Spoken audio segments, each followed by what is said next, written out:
Hablemos claro con el doctor Víctor Sánchez Villagra.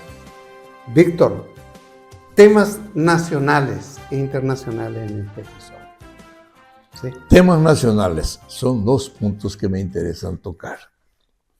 Uno, la falta total de ética política de nuestros administradores del Estado paraguayo.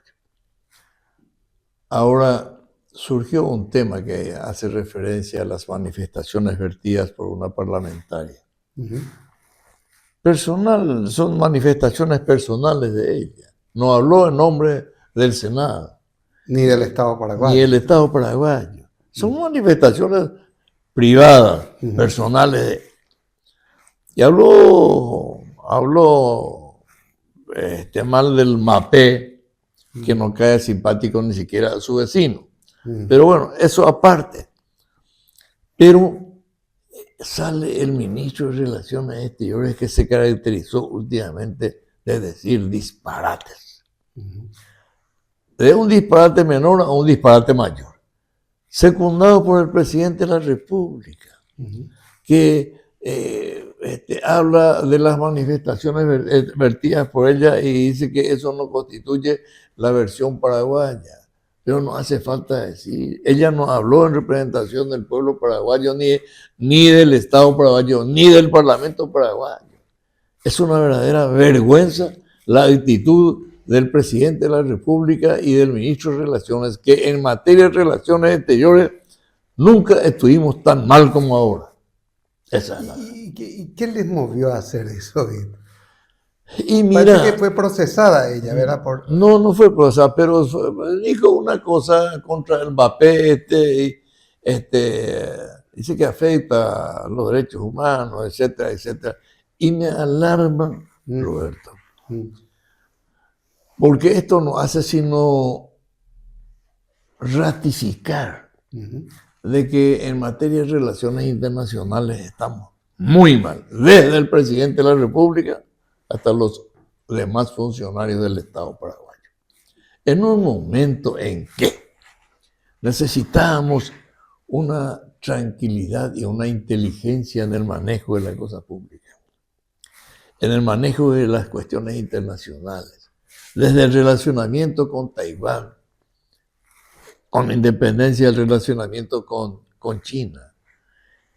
5.500 millones de dólares trajimos el año pasado de China y no tenemos relaciones internacionales con China. Mañana vas a tener una buena noticia con respecto a eso. Peña declaró el día de hoy que las relaciones con Taiwán no van a ser un estorbo para mantener relaciones económicas con China. Sí, aunque diga Peña, eso no va a poder ser cierto. No puede ser. Es una mentira más. Porque China exige que para tener relaciones diplomáticas con ella, con esa república. Comerciales. Diplomáticas. Diplomáticas. Sí. Solo diplomáticas. Sí. Nosotros tengamos que dejar de tener relaciones con una isla que se llama Taiwán, que es una provincia china. Sí. Entonces, eso, y si dijo eso Peña, es un disparate más que en materia de relaciones internacionales está diciendo. Es lo mismo que lo que más nosotros necesitamos hoy es acordar un tratado, una ampliación y una modificación del tratado con el Brasil para la utilización de las aguas de Itaipú, la electricidad generada por ahí. Y no tenemos buenas relaciones con Brasil.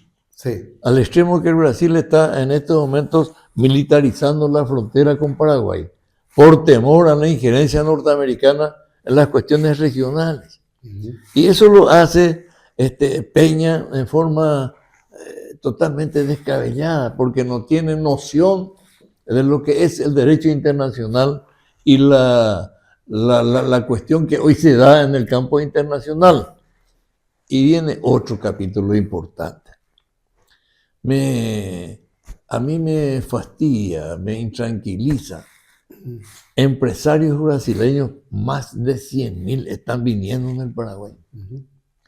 ¿Por qué? Porque acá el impuesto a la renta es 10%, el impuesto al IVA es 10% y en el Brasil es 30 y 45%. Entonces los brasileños vienen por el tema de maquila.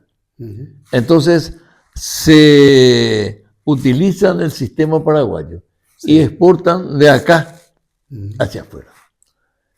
Y nosotros, ¿Pero utilizan mano de obra paraguaya? ¿O? Y utiliza mano de obra paraguaya. Utiliza mano de obra paraguaya. Peña había dicho en su informe de gobierno de que él iba a incorporar 500.000 manos de obra en el Paraguay durante su gobierno. Cierto. Y ahora dijo que ya hay 250.000. No sé si será verdad, pero estará, si no es verdad, está próximo. Gracias a la cantidad impresionante de empresas brasileñas que vienen a instalarse acá. Y no solamente eso, Roberto. Yo tengo un nieto que es una lumbrera, tiene 24 años, 25 años, y está haciendo una gira por todo el mundo, Sí. por cuestiones comerciales.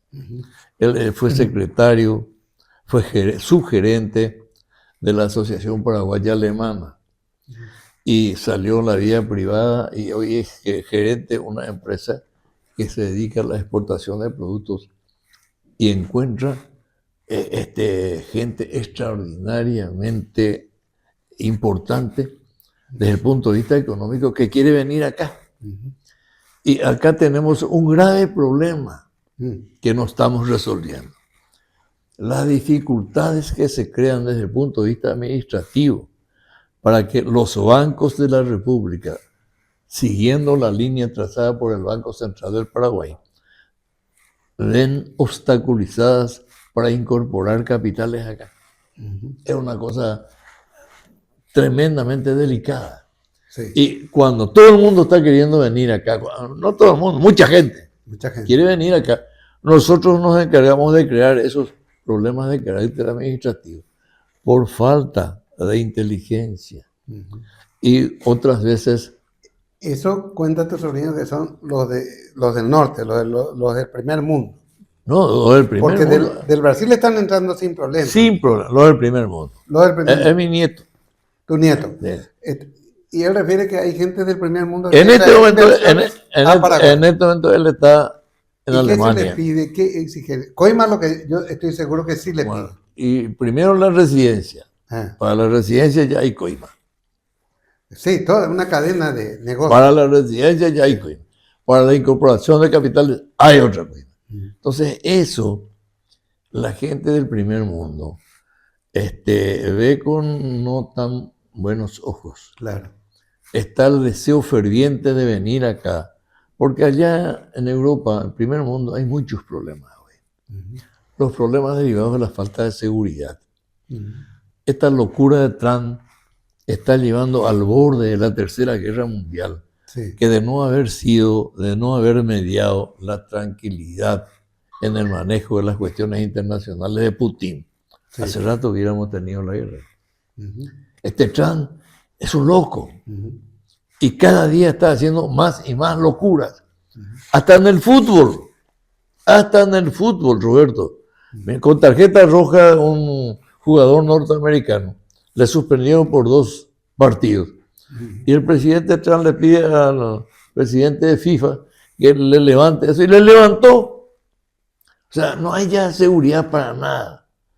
Y nosotros le seguimos a Trump todas sus locuras. Le estamos aplaudiendo en todas sus locuras. Y está el gobierno, me está refiriendo al gobierno. Sí, me estoy refiriendo al gobierno. Sí. Y pareciera que la torpeza derivada me está faltando el término grosero, se dice chupamedia. El chupamedia internacional.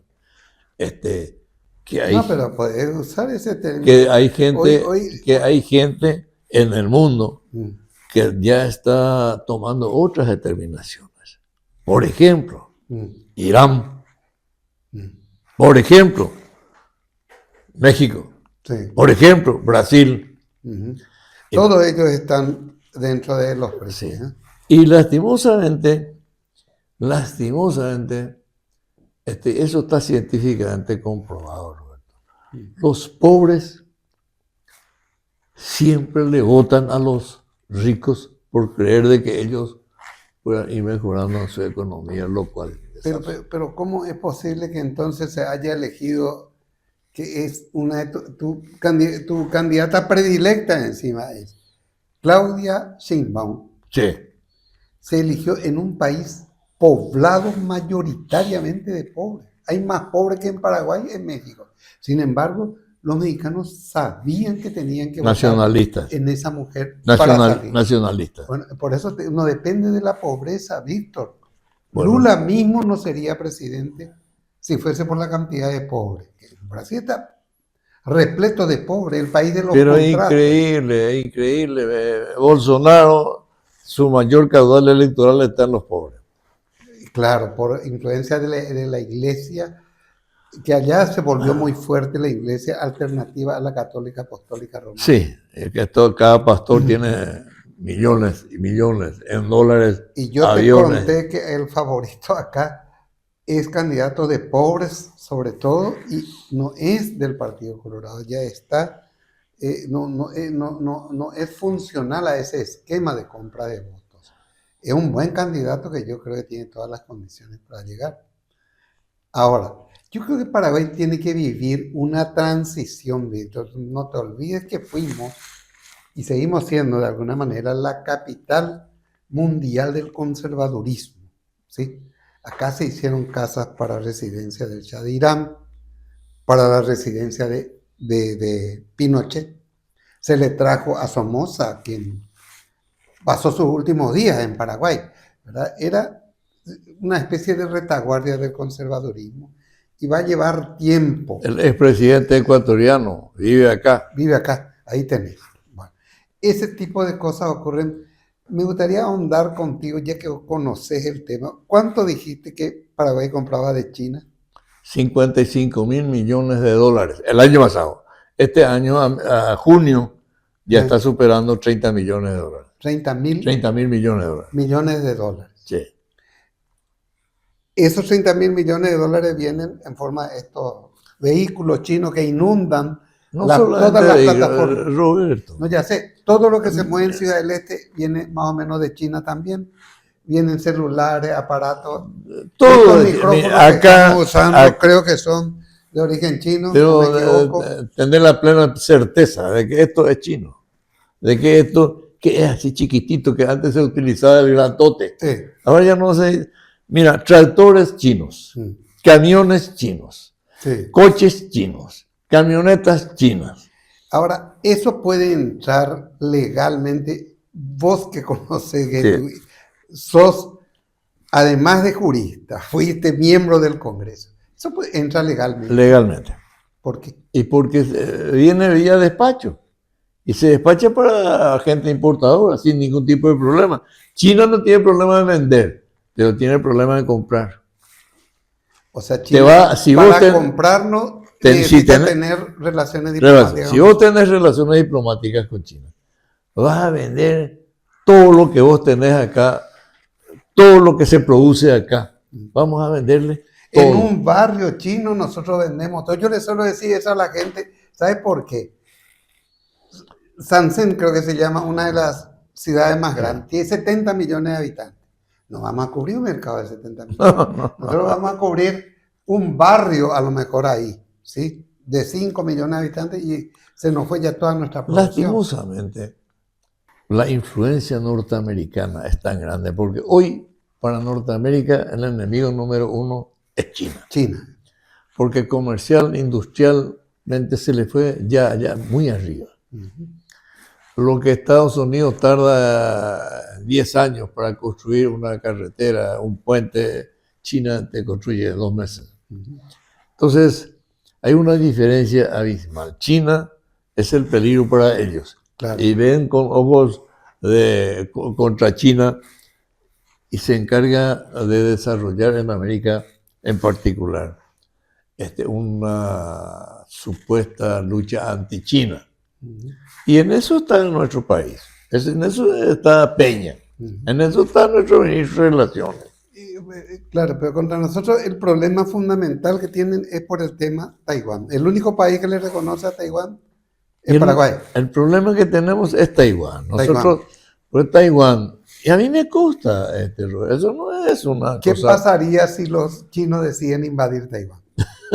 Digo nomás, y siendo este señor presidente, al día siguiente estaría chupándole la media a Xi Jinping, más o menos así. Resulta que el problema con Taiwán tiene una explicación comercial y monetaria. Sí. Monetaria, por sobre todo. Todos los presidentes de la República y todos los altos exponentes de la política criolla reciben dinero de Taiwán. Eso creo que hasta los ciegos ven. Sí. Y entonces ese es el motivo por el cual nosotros seguimos allá. Y le llevamos como embajador de Taiwán al chico 10, a un astronista. Sí, tenemos Filártiga. Filártiga. Que fue el secretario del Ministerio del Interior. Darío. Darío es el hijo de Darío. Darío Filártiga. Darío es el embajador. Sí. Ah, mira vos. El que fue secretario de Montanar. Sí, y Darío Filártiga. El que estuvo con Marito en la presidencia. Sí, señor. El mismo. Ah, Darío Filártiga es el embajador. Ahora, hay cosas que no entiendo ahí. Este es un tema que amerita un programa largo, Víctor, o varios programas, porque a mí me aseguran muchos estudiosos que las grandes inversiones de Taiwán están radicadas en China continental. O sea, los que viven en Taiwán y tienen mucho dinero en Taiwán, entre que trabajan para China continental e invierten sus recursos, o sea, para ellos no hay barrera, digamos, aparentemente. Eso que vos estás diciendo es una cosa archisabida. Sí. Resulta que una de las razones también que China tiene en cuenta para no invadir Taiwán es el hecho de que son chinos. Claro, son chinos. Son chinos. Y de Taiwán hay, pero centenares de empresas que fueron a China. Claro, claro. Y es lo que le está ocurriendo a los Estados Unidos. Mira, fueron muchas empresas europeas y norteamericanas. Norteamericanas casi en su totalidad, menos la armamentista, a incorporarse en China. Sí. Y ya no puede volver.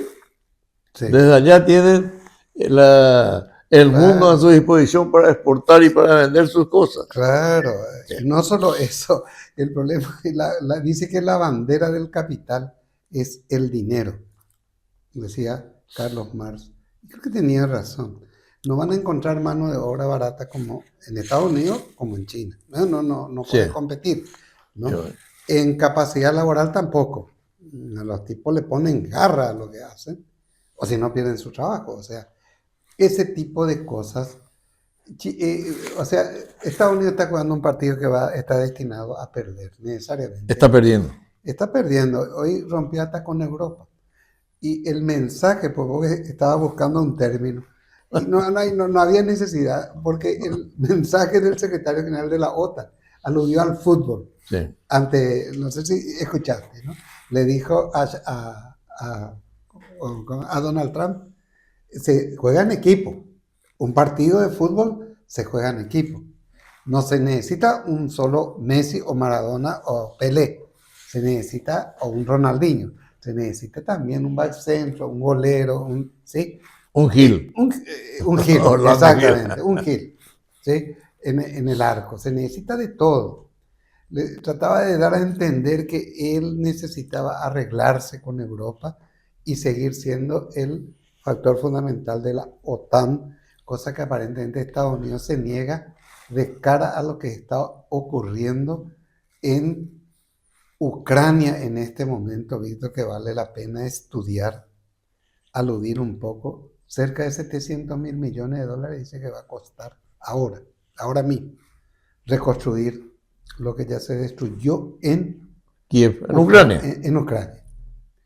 Y a medida que pase el tiempo va a ser más caro. Estamos hablando de mucho más dinero. Como decía Lula, si ese dinero se hubiese utilizado en resolver los problemas de África, ya se hubiesen resuelto. ¿Sí? ¿Qué futuro vos le ves a eso? A la OTAN, la relación con Europa.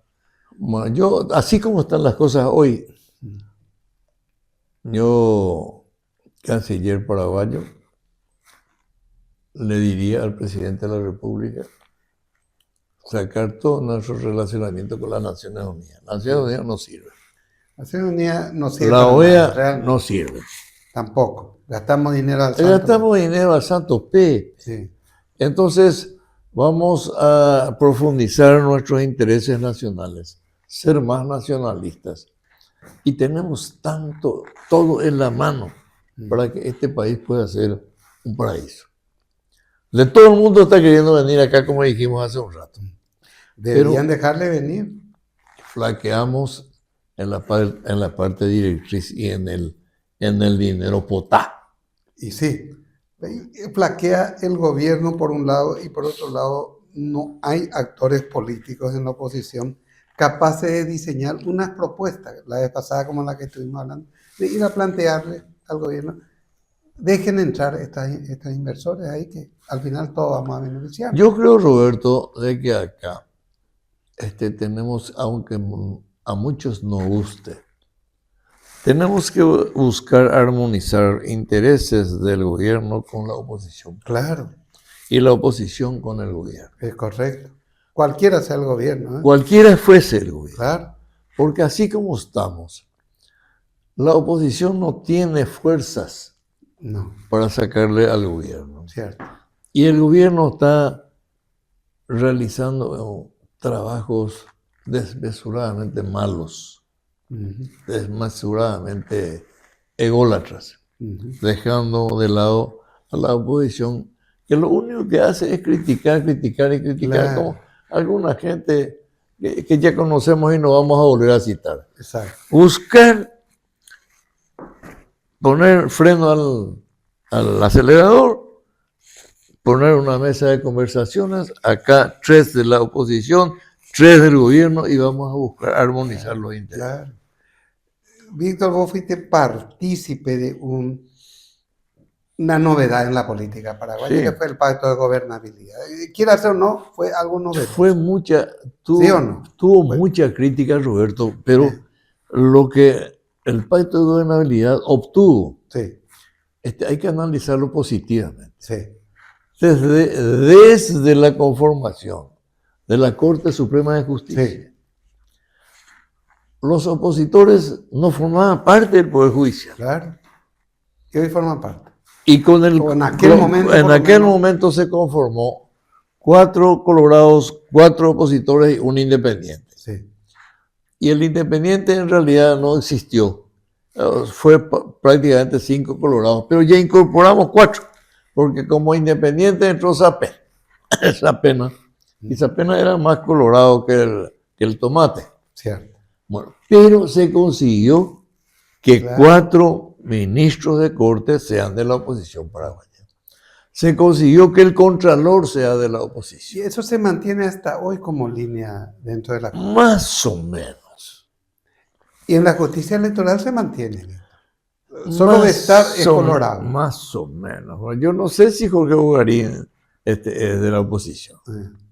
Yo no sé. Entró como independiente. Y yo no sé si es independiente. El liberal es Rosa. El liberal sí. O sea, esos esquemas funcionan mejor que los anteriores. Funcionan mejor. Del monocolor. Sí.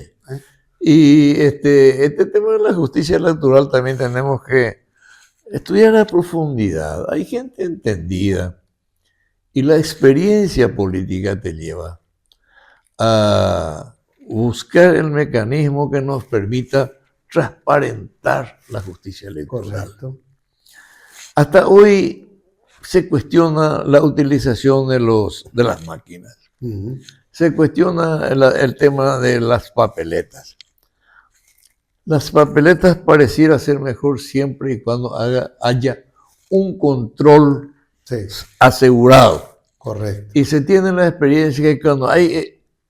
cuando hubo control, se ganó. Sí.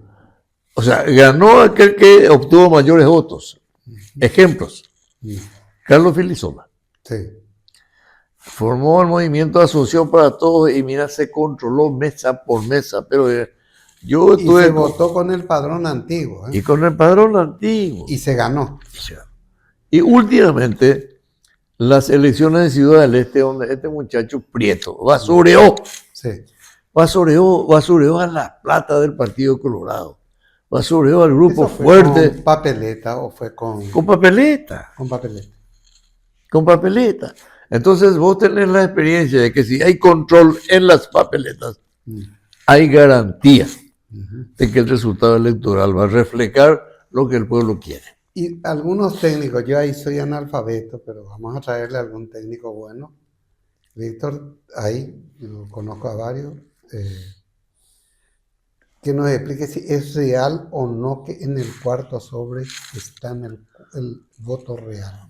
Es cierto. Y ¿Es nunca, cierto eso? Sí, eso es cierto. O En sea, el cuarto sobre Sí. está la realidad.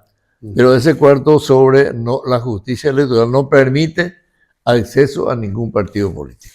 Bueno, ¿es o no posible, hablando en términos de realismo mágico, como decía Rubín, promover un acuerdo entre todos los partidos para que, existiendo controversia, se abra el cuarto sobre y se vea si Y hablamos hace un rato, Roberto, de la necesidad de que en la mesa se sienten todos? nos sentamos opositores y oficialistas. Claro. Y de allí puede surgir la idea del control electoral por parte de los partidos políticos que ya conforman este acuerdo nacional. Es factible, depende de la voluntad y a veces depende también de que algunos caprichos sean dejados de lado. Sí. Porque hay gente que actúa por capricho, otras personas que actúan como si la única verdad fuese la de él. ¿Cierto? Y entonces en esas condiciones es imposible llegar a acuerdos. Sí. Aún con este Partido Colorado desquiciado, se puede llegar a un acuerdo. Claro, acá lo que menos importa es, porque yo creo que todas las instituciones políticas, Víctor, y vos estuviste probablemente en el Partido Federalista, pero en la mejor época de los partidos, no solo del Partido Federalista, de los partidos. Pero ahora vivimos una situación negativa en todos los grupos políticos, en todos. Prácticamente sin ese... Y Roberto, nos ganaron los colorados porque fueron, no sé si más inteligentes o más vivos. Y te voy a decir, te voy a dar los siguientes hechos nomás. Los colorados incorporaron como imprescindible para formar parte de la Corte Suprema de Justicia de que tenga el título de doctor en Derecho. Sí. Los colorados ya previendo eso, por lo visto, hicieron mucho más inteligentes que nosotros. Los sargentos y cabos de la policía y de la milicia le hicieron estudiar Derecho y a todos ellos le hicieron presentar su tesis doctoral y fueron doctores de Derecho. Ya era, en la época de Stroessner ya era así, Víctor. Yo te conté que yo dejé la Facultad de Derecho, estaba cursando, estaba por terminar el segundo año cuando fui preso. ¿No? Fui de nuevo para cursar lleno de policías. Y era de policía de investigaciones. Y un día uno de los Ruiz Paredes, Ruiz Paredes, famoso, famosísimo, me dice, va y con de bolche ya por Arby. Nunca más volví a aparecer yo en la Facultad de Derecho. Y está el caso de este policía Torres, Eusebio Torres. Eusebio Torres, abogado. Que fue abogado, que fue condenado a 25 años de cárcel. Me parece una estupidez soberana. Bueno, entonces, Roberto, y no solamente eso. Hice y tiene más de 75 años, ya lo peor es y hay gente que referencia a los 70 preso por encima de la Constitución. Y una estupidez, pues. No. Una insensatez. Ese es un caso. Y el segundo, Ese sí que es mucho más importante todavía. ¿eh? Antes, los partidos políticos vivían momentos memorables Sí, en sus asambleas. claro, las convenciones eran... Las convenciones eran, pero Yo le inclusive explico, dentro del Partido Colorado. Sí, Bueno, yo comento, sobre todo en el Partido Colorado, siempre fue cuna de gente muy las convenciones inteligente, del Partido preparada. Federalista eran, pero caramba, digo, era una... Ahí sí que eran los más intelectualizados, siempre fue así también. Mira, una cosa extraordinaria, era una, la presentación de ideas Sí, de gente extraordinaria. un despliegue de gente que conocía Sí. mucho, impresionante. Y entonces, viendo la Constitución, le incorporó el voto directo. Directa, Y entonces, se abrieron las puertas. convenciones ya no sirven para nada. Claro, los políticos de raza fueron arrojados a la cuneta Sí. y los dueños de del dinero se volvieron dueños de los partidos políticos. Eso es lo que pasó en todos los sectores. Se sabe incluso el autor intelectual de eso, Se sabe. pero caímos todos en la trampa. Yo no fui constituyente, pero ahora también me alarma, Roberto. Me alarma. Y no puedo escuchar. Sí. Hay nombres que fueron constituyentes y hoy son los primeros a criticar la injerencia de la política en el Poder Judicial. Mira, gente increíble, gente increíble. No puedo escuchar. A proponer y a aprobar eso. Y ellos fueron los que estuvieron de acuerdo. Es una constitución que tiene vicio de origen, ya hablamos vicio otra de vez. juramento, vicio de todo tipo. Dos parlamentarios, dos senadores, dos diputados, representantes del Ejecutivo. Son políticos por excelencia que conforman el jurado de enjuiciamiento y el Consejo de la Magistratura. Ellos deciden las ternas y finalmente el presidente es el que decide. Y son los primeros en criticar de que la política se incorporó en el Poder Judicial. Una barbaridad. No hay cuál va a ver. Sí, esa es la verdad. Y hay un... Hay que rever esa constitución. Últimamente no tuvieron mejor idea que declarar feriado nacional el día en que se fue. Por Dios, un adefesio esa constitución como constitución misma. El único que está de acuerdo con la constitución, con toda la vehemencia que le caracteriza, es Vargas Peña. ¿Así? Por Dios. Yo recuerdo de su papá antes le representaba a la Unión Industrial Paraguaya en los debates preconstitucionales, ¿no? Él tiene una buena formación, hay que admitir, Enrique Vargas Peña, pero dice demasiado disparate y últimamente está como, no sé con qué cosas suelta, unos cables que no le andan del todo bien. Por suerte, y ahora yo lo escuché hoy por este asunto del Mbappé.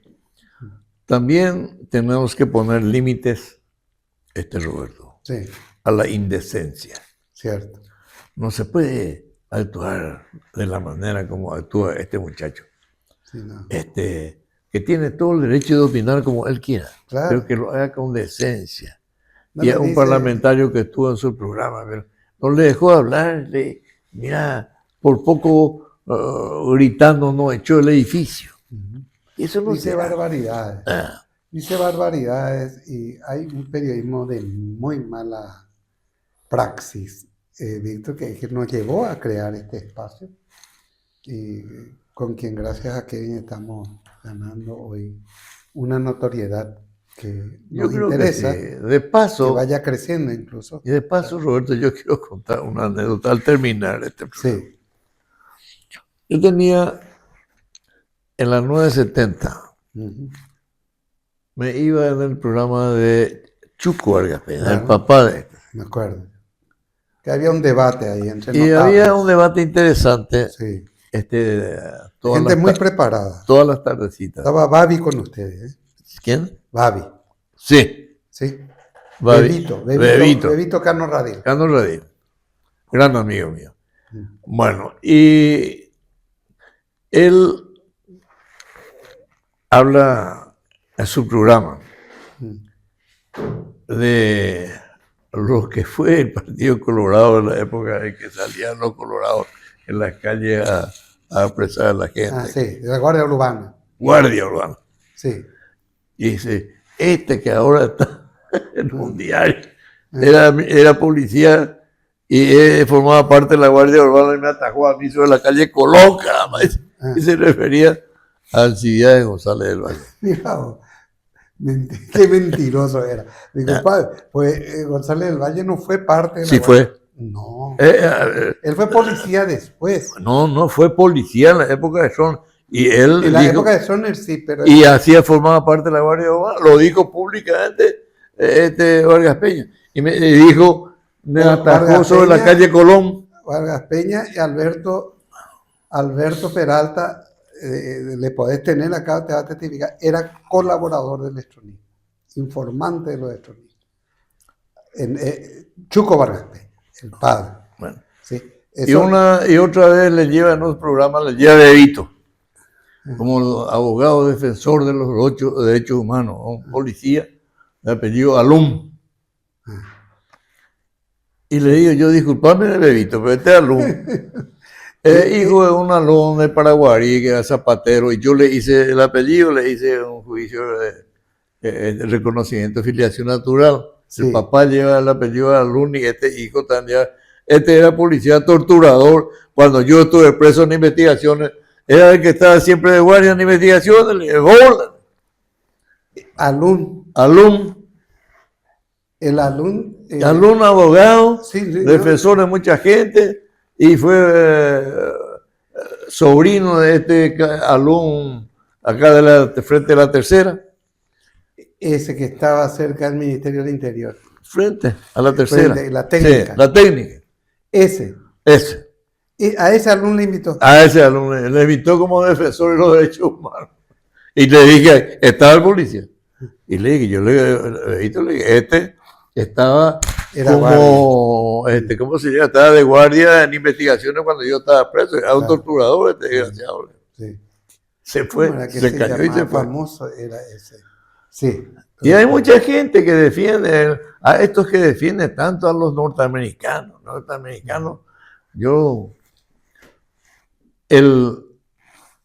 La técnica, el que fue director de orquesta no fue Alum, fue Campos Alum. Fue un coronel norteamericano de apellido Terry. Ese fue el entrenador entrenador de los torturadores en la técnica. Es correcto. Sí. Eso está en todos los libros de Epifanio Méndez Fleita, justamente, que denunciaba ese hecho real, de inicio del estronismo. Bueno, vamos a dar por terminado este programa habiendo tocado una mezcla de varios temas, un popurrí último, pero vamos a adentrarnos más técnicamente, Víctor, te sugiero como tu invitado y yo le voy a llamar mañana mismo a Carlos Alberto Pereira para Sería importante comenzar a hablar un poco del IPS. Primero, porque conoce. Sí. Y segundo, hizo un gran trabajo Por eso. en la municipalidad como interventor. Sí. Y antes de eso, en el Ministerio de Urbanismo y en el Banco de Fomento. Correcto. O sea, tiene antecedentes muy buenos. Sí. Y evidentemente sabe. Y necesitamos que nuestra gente sepa de primera mano. Correcto. Qué es lo que se hizo mal y qué es lo que se puede hacer bien. Perfecto. Le vamos a tener a Carlos Alberto la próxima.